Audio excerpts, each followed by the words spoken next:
Igbo mụrụ ya mụọzọ na tinye na asị na gị mere asị n'ụbọchị ọkụkọ yiri akwa ka ọ mụrụ nwa n'iri mbụ nwa nwanyị ụmụnna ya ekene na mụnụ biko achọrọ m ịbịanyere m nzaghachi nke akpọ reply maka ndị bịara ịjụ m ihe gbasatara ajadu na nwaanyị a dị ebiri onye ọ bụ ihe nchọ ka m mee gị ka ị mara ebe ije na comment section o nwere ebe one lady kwuru mana suspect nnọọ married nwa mana agaghị m ata ya ọtọ ihe oge kwakwa oge maka anya na-achọ nke ya nwere onye chọọ ka ndị be anyị netara ya baa mmadụ oke efere m onye ọbụla ga na-azụ die n'ụzọ abụrụ mana ọ nwe ihe nchọ ka m weta ebe a achọrọ m ịgwa gị na ọnọdụ ajadu bụ ọnọdụ ihe ndabi anaghị echi echi nke a na-ere ya n'anya nwa onye na-ekpe ekpere ka ọ bụrụ ajadu enwezikwa nwoke ma nwaanyị na-ekpe ekpere ka ọ bụrụ ajadu gbọsọ ọ fụrụ ajadu ghọta ihe ekwe na-akụ ekwuru m ya ebe a na ọdụ ụzọ ihe niile ga-eme ka ajadu ga gị wee mụọ ọfụma wee karịa gbasatara nwoke a na nke izi bụ gịnị a sị na ụbọchị ọkụkọ yiri akwa ka ọkụkọ mụrụ nwa n'uri mbụ nwa ya ajadu aha atala ọka jeze ọ mara gbe n'uru dị na nwoke bakwa abalị ihe niile ọ na-emeta ha mgbe di ya dị ndụ ọ ga-ebido mewere ya nwoke ahụ ọ mara gị ihe bụ ọnọdụ nnọrọ onwe nke a na-akpọ loneliness ụfọdụ ụfọdụ na-afụ nọ ka ọ wee fụ ụzọ wee chụba ọ bụrụ nwoke ka a na-achọ ọ chọrọ onye ọ ga-anya na ya ga na-akpakọ nkata a na-atụ ka alụ ọrụ akpọ ọkọ ọrụ mgbe a di gị na-eme ọkpọ gị họnị nka ọ chọrọ ibido fil bịakwa those vibes mma kwu ya ebe a I'm just telling you the reality ha bụ mmadụ they are human and the buru ihe n'obi na ajadu ụtụtụ ọ na-ekpe ekpere ọ na-ayọ God for destiny helper and the kom buru ihe n'obi taa onye bụ destiny helper ajadu bụ mara ịdị manụ ka ntọ ọka jee eze na aka ịghọta ya anaghị ezo ya ezo ụwa nwee ka ọ dị hapụ Chineke ka o ji aka ya kpee dị ikpe mara ịdị manụ na-abụkarị dia destiny helper ọtụmatụ ndị ajadu ele ha anya ndị okorobịa pụtazi ndị chọrọ ịnụ ha mana ndị a na-adị nwa jai 1%. enwere ajadu ju ụmụ ịtọ na ụmụ ịnọ na-enwe ka esi debere ya young guy na-abịa ebe a bụ ka ọ zụọla ị ga-ere ole ị ga-azụ ole ihe na-ada n'ahịa nwanne m eji ha azụ atọ oke ahịa married man na-abụkarị their destiny helpers nke izide anọ jealous ajadu ga-anọ n'iru ga-ebi ịza kọlụ nwunye gị ọma na oru onwe oge enweghị iwe ọ ga-afụta ya as normal mana gị ma a na-anụ anụ dị ga-agado n'ihu gị za kọlụ na kọma ugwu na ahụ enwuru ọkụ daviridi ifuru ya so men bịa dị ka ha na find the peace with them ọzọ ajadu ahụ ga-edikwa ọtụtụ ihe n'aka nwoke ahụ ike na-abarị ya mba oh my God na-eme nka na-etiri ọda na-akọsọ m nọrọ anọ ọnọrọ ọ ga-obe ya to the last die mana gị ọ na-anụ adịghị gwago na anyị ga-achọkọ bịakwa agodi isi ụka ajadu a ga-eme otu a as long as na the man na-emere ajadu ahụ ihe na-efi ụtụrụ ya bịa ozi ya na-akwụrụ ụgwọ until you lie and we die there ọ ga-eji ihe a na-akpọ ihe ngabiga bụ experience wee merụ gị bụ nwaanyị ahụ ịta n'ọka eji ana ụka achị ana ka echighana ama ị na-emegodu nke ndị nwunye landlord nke ndị nwunye agbara fine woman ajadu bụ fine woman mana okpu ya adago n'ala ụzọgo ụzọ asị ya gwụkwa ụgwọ ụlọ si ya kpa nri si ọ bịara gị ihe na ahụ ghọtago ndị eme n'ọrụ idiri mmadụ and di anaghị abịakwu afụfụ juru ya ahụ obi ọnụ one room na-agba na-eji nkụzi na-agba na-eji onwe o wee fụ nwoke fụrụ ya je kwọrọ ụgwọ wee si anya pụta enweghị ike agwa ka ọ ga-eji merụ gị bụ nwaanyị ahụ ịmarakwa ya kịta ahụ ya ekwuo ya ụfọdụ a na-anị anya ma ebi na-enye anya na enwe na support when I talk with experience gịnị ejeghọ ka ụnụ mara aka ma o mere gịnị ma ọ ejikọ wee mee nke ta anya ebu eziokwu na ebi ogwu enweghị egbe mana ebi ogwu na-achụ nta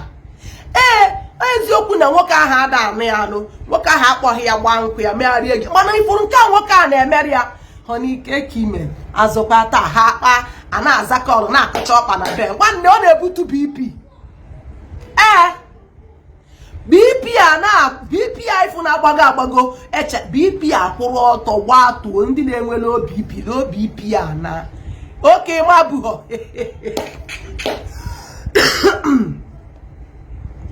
oyibo amahụ ya na-agwa gị bụ ihe na-eme so mụrụ aka mụrụkwa aka nwanne m aga m akụziri gị ihe ụfọdụ ekwuo ya ụfọdụ aghọta bịa na ọdị na n'onwe ajadu ga-edi ọtụtụ ihe afụgo m ajadu ya na nwoke ji about 20 something years tọ ya ọgwa ya gbasara ya ọ na-obey man a na-emere the man enwe product ya dị na be onye ọbụla nwoke bụ eme ọta ajadu bibu 2 rooms ajeze kịta arụgoro ya 4 rooms and palọ na be di ya ihe dị ya emenwu because not the very steadfast with the man. Okay, we mepere ya nnukwu ije shop ya ebe ọ na-azụ cosmetics kwa afọ powder yeah maka na dị loyal to the man mana onwe ike nwunye the man wike na-agbawasị ya debe ahụ ndị eze nwanyị ndị eze nwanyị na-eme anya ụda mana wida amago na ọ na-agbawasịrị ya ọnụ ọ dị onupue na akụ na chọrọ ụmụ nwaanyị jewara mana ụda loyalty ihunata isas na ọnwa ehunata na ọnwụta nne ya ara gekwe ntị otu ọbụla ọsọkwa ọnụ ụzọ ya pee mpe iji ịba na ihe ga-ehutu ehutu ndị ga-agbata ihe a bụ ndị nwere uche prayer point widow ọbụla bụ destiny helper and the most destiny helper bụ married man and ọ bụ ha arụ ọ bụrụ ha arụ ọ bụ nsọ ọ bịa bụrụ ha njọ ije na Bible dede kọma na ihe mezi mbụ ndị kịta bụzi ha anaghị emezi omenala nkuchi ya omezi ụmụ nwoke adụ aza ndị ọzọ ụmụ nwaanyị karịa ọnụọgụ ka nọ n'ezi married woman, single mother, widow, or agbọghọ, separated but not divorced. Ha ncha n'isi otu onye married man. Kedu ịchọka ọ bụ? Ọ bụrụ na ndị agbọghọ atụghị ụjọ radi mmadụ. Nwaanyị nọ na dị afọ ụzọ na radi mmadụ dịkpanya with the full chest yo. Separated but not divorced. So bụ pịa sere ya n'ihe enwe peace na ọgbakwa domestic violence. O wee bụrụzi onye nke di ya nwere anwụ ka ebe wetara until you die there. Onye akpatara uche gị wee dị and psychologically ndị mee psychological gwagbu ya ibido megbube mmadụ ndị nọ n'akụkụ bụ ihe ga na-afọta na ị na-emegbu mmadụ gị ọ na onwe gị agha ghọta na ị na-emegbu mmadụ o jee n'obi ndị ahụ ole otu a ka ọ dị nwaanyị a jere ibuso this widow agha na ọma na that thing na-ewe dị mgbe aka dị mmadụ na-ezira ya wee fụ beauty the woman the widow is beautiful and pretty I know her very chocolate brown sugar. Yes. So within months, this man had transformed you to another thing. And the woman,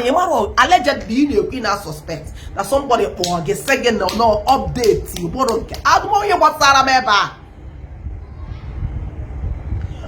Oboro na mmadụ sigisi na me asa na mmụta na mmụrụ ugbu ihu tanata.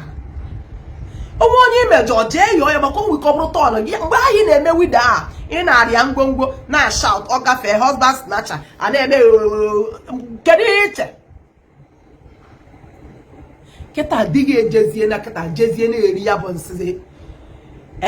and ị ga-eme the with respect ọ hapụ onye bi one room kịta obi sapụ n'ahụ bido iri owesi anya hapụ madam we die there ihe dị otu aha dị ọkwọ ọzọ ọkụkọ ukwu nji ọkụkọ ụlọ adịghịrị n'ahịa achọrọ m ịgwa gị na gị na di gị na-agbakọta na anakpa apụta anyị na gịnị mere na ị ga-eji gaa sọpụrụ di gị sọpụrụ nwunye gị asịkwa nkwe enwere m ike ichesị na nwe ike dị ma na-enechaga ya kọgbọ ya bụ na nọ na anyị nwaanyị nọ n'ogbo ya kpatara o ji kpọpụ dị wido anwekwa onye dị shọp tụjie tere ebe a ga-ama ama mana ndị mmadụ jekwara ebe a nyopuo ha mana nke ka nwunye ya eje tere onye eje ebe ahụ ịnụ ọgwụkwa ya ejeme gị lejiri anya lejirikwa anya lejiri anya ọfịa na-asa nkata ya epukwa n'elu maka epulagharị nkata ga-aba gị ime mgbe mụrụ nze m ọzọ daalụ ọzọ n'ikpeazụ biko o nwere onye na-scam ndị mmadụ to this my page ọ sị gị na untouchable ekwugo na enwere onye ọbụla ọ na-ayọrị ego onye ọbụla na-agba gị ụdị ama na oge onye ohi ezigbote onye ohi ka ọ bụ anyị ebidogo nkụzi ọzụzụ training maka ụmụ agbọghọ anyị na-eto eto maka ndị na-achọ ịba n'ọkwa di na nwunye zuo onwe gị ine onwe gị n'anya ọ bụrụ na ịzụghị onwe gị mana ịmụtara nwa na-eto eto biko antije zuo nwa gị enweghị ihe eji beauty eme beauty nwere ike atrati nwoke ma atrati ya nwaanyị ebe ị nọ mana ihe ga-edobe nwoke a maọbụ nwaanyị a bụ agwa gị and ọzọ ụmụ agbọghọ anyị che na intentional man bụ nwoke na-enye gị ego na-eme anti maka Chineke anụtakwa n'aka atọ na di ịnụta aka atọ na di ya ghọta igbere onwe ọkwa aka atọ a na-ewu kịta aka atọ di ya gbo mụrụ nze m ọzọ daalụ m